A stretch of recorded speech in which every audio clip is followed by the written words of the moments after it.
Mas a gente vai começar o programa falando sobre relacionamento. Às vezes a gente julga, às vezes o que a gente julga ser melhor para os nossos entes queridos na vida deles não é tão bom. A gente acaba falando demais, gera briga, né? Aquela coisa de dar um pitaco ali. A gente fica com aquele sentimento ruim, achando que, poxa, eu tentei ajudar e fui incompreendido. A intenção foi boa, mas não adiantou nada, ela não entendeu nada. E quando é com a gente, muitas vezes não gostamos também que alguém faça um julgamento, alguém se meta na nossa vida, né? Julgamento de fato é perigoso. Não é à toa que a Bíblia fala, não julgueis para que não sejais julgados. E hoje a gente vai conversar com um filósofo com formação terapêutica, coach, CEO do PH Vida, autor dos CDs da coleção Energia, nosso amigo colaborador, Carlos Florencio, para tentar entender até onde a gente pode ir, como é que é essa história de julgamento. Vem aqui, querido, Opa. Seja muito bem-vindo. Boa tarde. Bom te receber, viu? Obrigado. Feliz ano novo, Te convido para né? sentar. Eu não te vi ainda esse ano, né? Ainda não. Olha, feliz ano novo. Primeiro programa. Poxa vida, as pessoas que moram dentro da gente, a gente acha que viu ontem, né? É, parece que não existe esse espaço e nem Então, esse tempo, né? É, parece até que eu te vi ontem, porque Não, é você que eu tá dentro do meu viajei, coração. você viajou, não Então, deu tempo. Foi agora é o momento. É isso aí. Mas isso também é um conceito legal, hein? Às vezes você tá aí sofrendo, ai, minha filha mora longe. Ela mora dentro do seu coração, e isso o mais perto impossível. Você Certo? sabe que eu morei fora há muito tempo e eu tenho amigos de longa data. E a gente às vezes fica anos sem se falar, mas quando a gente se encontra é como se não tivesse esse espaço. Acho que quando você ama as pessoas, não tem esse julgamento. Olha, você deveria ter me ligado. Ai, você deveria ter me mandado um e-mail, uma carta, o que for. Não, não existe cobrança, né? Quando você ama, ama. E isso é imutável, né? Agora, não julgue, né, a partir do seu conhecimento, porque o seu conhecimento está restrito de acordo com o seu processo de vida, né? Então, ou seja, a capacidade de poder julgar, ela é um atributo das pessoas que possuem um determinado conhecimento. Eu conheço certa coisa, então automaticamente me dá a liberdade de poder julgar a partir daquilo que eu conheço. Mas o meu conhecimento e a minha verdade, né, Cláudia, não é absoluta. Então eu não posso instituir que eu estou certo em tudo. Eu tenho que perceber que às vezes eu posso estar equivocado e não de acordo com uma determinada situação. Então o julgamento, ele pode ser uma flor na vida de uma pessoa, como pode ser uma grande navalha. Tem que saber diferenciar aqui. Você não concorda? Legal. E quando o Carlos fala assim de julgamento, muitas vezes é aquilo mesmo que faz com que a gente cobre, que a gente fique chateado, que a gente crie expectativas. Mas você tocou num ponto que eu queria só dar uma pinceladinha, porque eu acho que vai ajudar minhas amigas em casa. Muitas vezes é mãe, é vó, é pai que tem esse hábito de cobrança, né? Porque assim, julga que o ideal é que o filho esteja todo final de semana na casa deles. E aí fala, puxa, você deveria vir sim, você deveria me visitar sim. Só que isso tá dentro da pessoa, ela não consegue ser diferente. Ou consegue? Então, porque ela basicamente instituiu que aquele dia, aquela pessoa tem que dedicar para aquela outra pessoa. Então, ela instituiu aquilo como uma verdade. Eu acho que aqui é um pouquinho... você tem que sempre ser um pouco flexível, né? Aquilo que você acha que é o certo, aquilo que é a sua verdade, aquilo que são as suas limitações para que você possa amar e aceitar o outro, pode criar justamente o sentido inverso. Se transformar num conflito, né? Se transformar numa situação desagradável. A pessoa ela tem que vir de livre e espontânea vontade. Eu quero estar com você no domingo porque eu quero estar com você no domingo, porque estar com você é um ato de prazer, faz parte do meu lazer, a sua companhia me agrada. Não é porque eu tenho uma obrigação de estar com você, porque senão eu vou estar ali, como muitas pessoas hoje em dia estão, e depois estão no celular aqui, vendo o mundo todo lá fora e não estão ali conectados e sintonizados com a pessoa. Então não me interessa estar com a pessoa e não estar com a pessoa porque ela de repente não está íntegra comigo. Então o que é importante é que a pessoa quando venha porque realmente ela está a fim de estar com você. E aí se você cobra, a outra pessoa pode se sentir culpada, ela pode se sentir rejeitada, ela pode achar que de repente você não está dando para ela a liberdade de ela poder escolher estar ou não estar com você. Então você vai criar aqui o conflito. Exatamente, que é o que a gente quer evitar, né? Agora, julgamento de forma geral, assim, quando a gente dá aquele palpite na vida do outro, né? Isso não deixa de ser um julgamento. A gente não deve fazer isso, né? Assim, você vai dar o teu palpite de acordo com o seu conhecimento, como eu falei, mas a sua verdade não é absoluta. Você tem que entender que para aquela pessoa, aquele processo dela, de acordo com o conhecimento dela, é como ela sabe agir. Ela não tem o mesmo conhecimento seu. Então vamos, por exemplo, assim, se você viveu uma determinada experiência e você adquiriu um determinado conhecimento, principalmente na relação mãe e filho, os pais têm uma tendência de querer privar os filhos de viver certas experiências. Se eu privo aquele filho de viver certas experiências, porque eu já vivi experiências similares, eu estou impossibilitando aquele filho de, ao viver as experiências, adquirir a mesma imunidade na relação com aquele acontecimento que eu adquiri quando eu vivi aquela mesma experiência. Portanto, eu não posso retirar a pessoa e impossibilitar a pessoa de viver o seu processo, porque ela vai precisar disso mais cedo ou mais tarde. Desculpa. Então temos que saber lidar aí com essa situação de não querer, a partir do nosso julgamento, interferir no processo da outra pessoa. Para ela está certa. Eu sei que está num relacionamento, às vezes, desagradável, aquela pessoa maltratando a outra pessoa, você vai olhar e você vai dizer assim, mas o que você está fazendo nesse relacionamento? Por que você não larga esse homem? Por que você não larga essa mulher que está sempre te cobrando e tal, fazendo você se sentir culpado? Por que você não vai procurar o seu verdadeiro amor? Né? Quer dizer, para outra pessoa, ela ama aquela outra pessoa, embora a relação seja um tormento. Eu digo sempre que o problema não é o amor, porque o amor aceita. O problema é sempre a personalidade.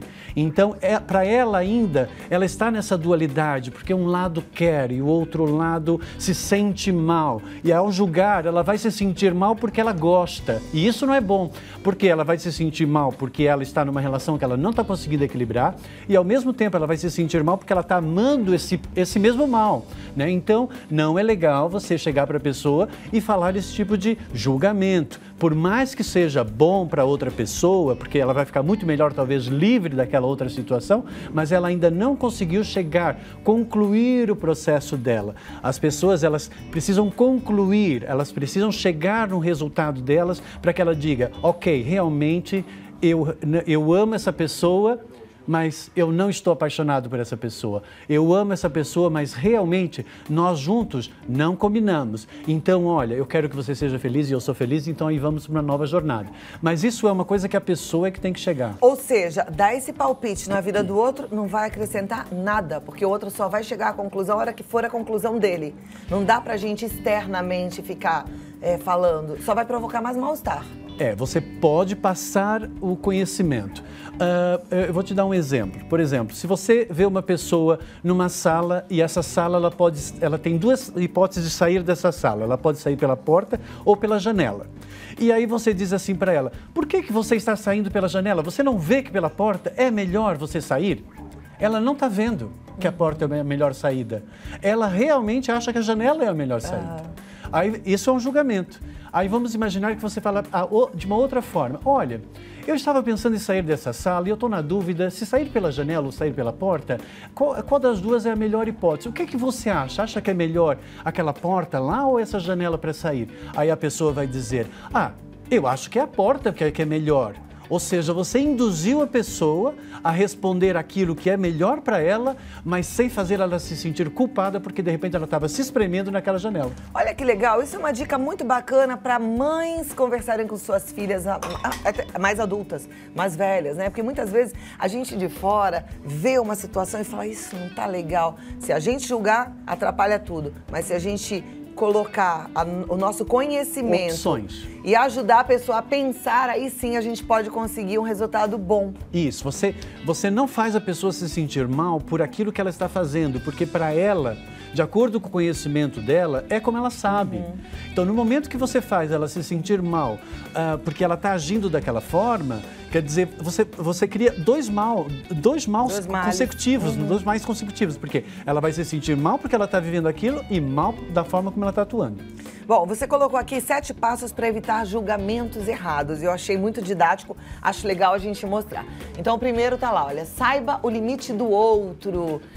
O que significa isso? Então, limite do outro, né? Você tem que respeitar o limite do outro, o processo do outro, a vida do outro. Não pode ultrapassar, você tem que pedir com licença. Olha, do gênero, você me permite? Eu posso dar o meu ponto de vista sobre essa situação? É o meu ponto de vista, não necessariamente você precisa aceitar.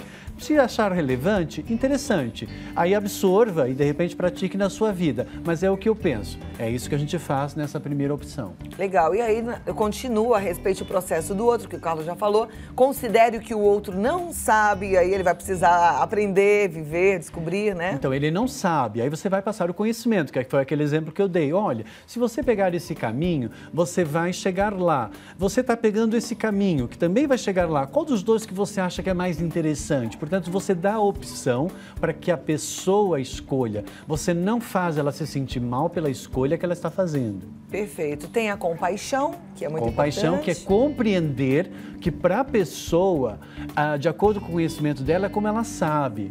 Então, você se coloca na posição dela e você dá as alternativas. E ela faz as escolhas. E aí, saiba que a escolha é do outro, não é nossa, então a gente tem que respeitar. Isso é uma máxima do amor incondicional, né? Qualquer atitude que eu queira que o outro tenha não é do outro, é minha atitude. Então, quando eu amo incondicionalmente, eu nunca espero que o outro vá ter uma atitude que seria a minha. Então, respeite o processo do outro. E não ache que é dono da verdade. Não, não pode, porque a sua verdade é baseada no seu conhecimento e só existe uma verdade absoluta, né? E a verdade absoluta é a verdade divina. Nós estamos num processo de se conectar com essa verdade absoluta. Nós vamos tendo pequenas verdades ao longo da vida para depois um dia talvez fazer parte de uma grande verdade que ninguém sabe, para te falar a verdade, ainda nesse planeta qual é essa verdade absoluta. É verdade isso. Bom, a gente vai continuar esse nosso bate-papo. Liberei aqui o nosso WhatsApp na gravação. Algumas pessoas mandaram as perguntas, a gente vai fazer as perguntas e o Carlos Florencio vai responder. Carlos Florencio. Quer falar mais ou já quer ir para as perguntas? Pode acrescentar. Vamos lá, porque aí a turma vai transmitir para as pessoas duas coisinhas? Claro. Posso, rapidinho? Olha, gente, a partir de fevereiro eu sou colunista da revista Caras. Então que máximo, que chique, gente. Conto aí com a participação de vocês, vou falar sobre relacionamento, sobre amor e tudo mais. E em março, na Semana da Páscoa, vou levar um grupo para visitar os pontos sagrados de Portugal. Que tudo, que delícia. Uma semana comigo, ok? Entra no meu site lá. Então entra lá, que vai valer a pena, hein? Portugal é tão lindo, lindo, né? Adoro. Amo. Olha, a Bernadette Alves Agrestina, ela é de Pernambuco. Ela fala assim, gostaria de saber o que fazer para esquecer uma pessoa quando a gente sai de um relacionamento. Olha, não existe um botão, né? Assim, apertei e desconectei, né? É um processo. Principalmente por quê? Porque você ainda não se desligou, você ainda quer estar com a pessoa. Eu digo sempre que o sofrimento dura até nós aceitarmos. Enquanto você não aceitar que realmente aquela pessoa não faz mais parte da sua vida, porque você ainda imagina ela na sua vida, você ainda cria uma expectativa, né? Projeta alguma coisa, então isso vai lhe perseguir. Então, um bom exercício para você. Imagine essa pessoa na sua frente, diga para ela, muito obrigado por você ter feito parte da minha vida. Percebi que esse processo se concluiu. Eu agradeço você, você está livre e eu estou livre. E aí imagina fechando uma porta. Faz isso com os olhos fechados, que você vai ver que você bloqueia essa sua ação do inconsciente de ficar acedendo àquela memória daquilo que antes lhe satisfazia. Ótimo, boa dica. A nossa telespectadora pede para não ser identificada. Ela fala assim, não convidei uma madrinha de casamento para as minhas bodas de 10 anos, pois ela é uma pessoa muito difícil de lidar. Ela ficou muito chateada e eu e meu marido queremos saber como lidar agora com essa situação. Bem, primeiro que esta pessoa é uma pessoa que gosta de ser amada e que gosta de ser valorizada. No momento que você rejeitou ela, porque você estava mais ou menos não querendo ter problema com ela nessas suas bodas, você criou já o conflito, né? Então eu acho que você deveria ter convidado ela sim porque ela é uma pessoa que quer ser amada, julgou, não, ela se sentiu rejeitada. Agora você está julgando, falando que ela deveria ter convidado, mas ela não convidou, porque era a verdade dela, a moça era difícil. Não, mas é que a moça é difícil porque ela quer se sentir amada e valorizada. O problema é que, assim, por ela ter pensado que a moça era difícil, ela já passou rejeição para aquela moça. E automaticamente aquela moça já ficou se sentindo rejeitada, já fica mais azeda, já não fica mais espontânea. E como conserta isso agora? Então, tem que projetar sempre uma memória, uma imagem. Eu amo e aceito você como você é, vejo o amor em ti, aprecio o que vejo. É muito bom essas vibrações que você manda, porque você, quando pensou assim, eu tenho que convidar aquela pessoa, nossa, mas aquela pessoa é chata, ela é azeda, ela vai me estragar minhas bodas, ela vai criar encrenca, não, acho que eu não vou convidar. Ou seja, quando você pensou isso, você mandou uma rejeição já para ela.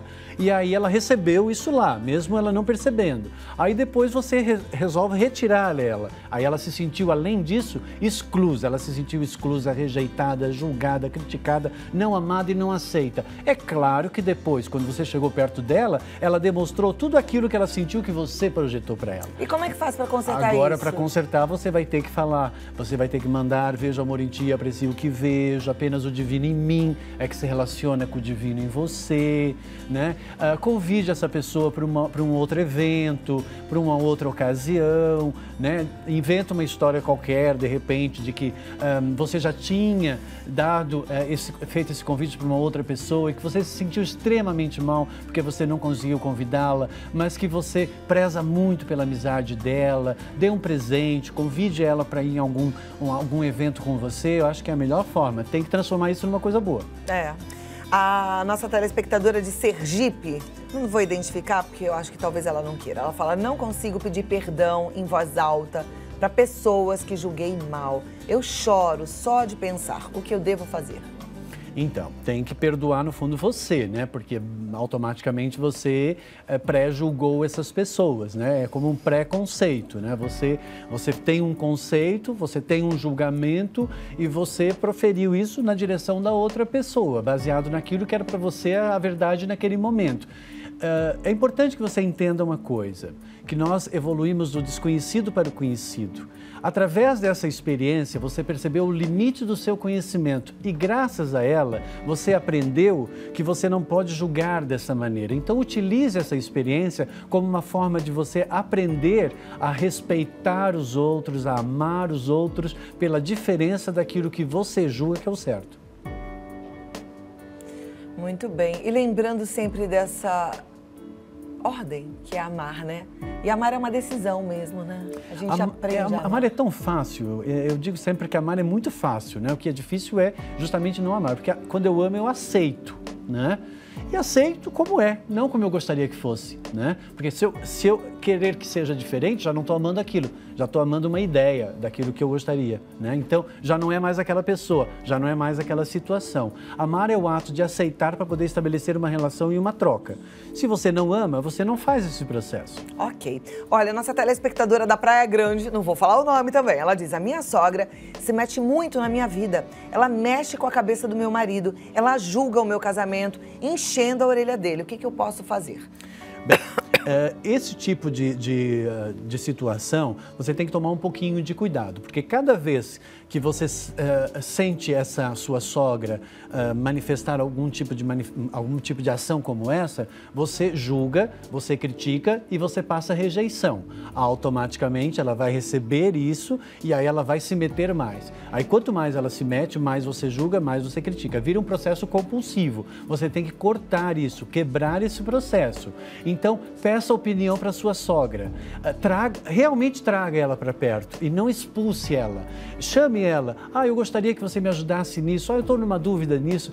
Você pode me ajudar? Ou seja, a gente contorna a situação fazendo com que a pessoa se sinta importante. Quanto mais importante ela sentir, mais espaço ela vai dar para que você possa atuar livremente na relação com seu marido. Porque, por enquanto, ela está segurando o filho e você está segurando o marido. E vocês duas estão brigando por um ser só. Então, eu acho que aí tem que saber unir e integrar. Olha que legal.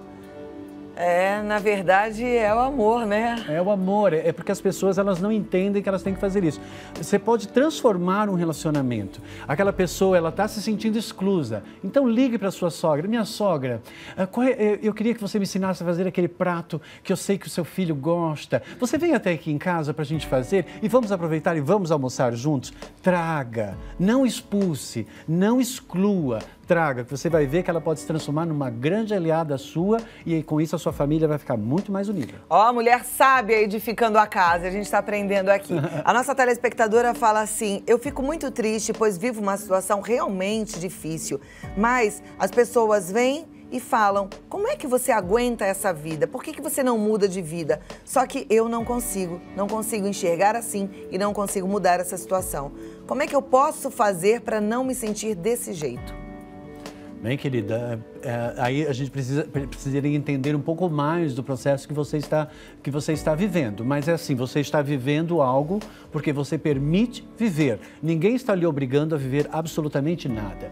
Então, tudo passa-se por um processo de livre-arbítrio, livre escolha. Você escolheu estar aí. Bem, se essa relação é um tormento, você contribui para esse tormento, porque você faz parte disso. Nada vai lhe excluir da cumplicidade. Todas as relações nós somos cúmplices. Nós não podemos dizer que aquela pessoa autoritária, ela é má, e aquela pessoa submissa, coitada, está sendo maltratada por aquela pessoa autoritária. Temos que entender que eles são cúmplices. Aquela pessoa submissa, um dia, ela tem que dizer, você me respeite porque eu sou o amor da sua vida, a mulher que é mãe dos seus filhos. E aí, nesse momento, você vai demonstrar a sua autoridade.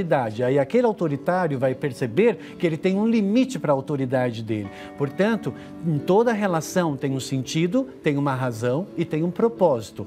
Você precisa entender o que é que você está fazendo nesse relacionamento, porque esse relacionamento veio ensinar você a ser melhor, mas infelizmente você está aprendendo apenas uma coisa, que é ser pior.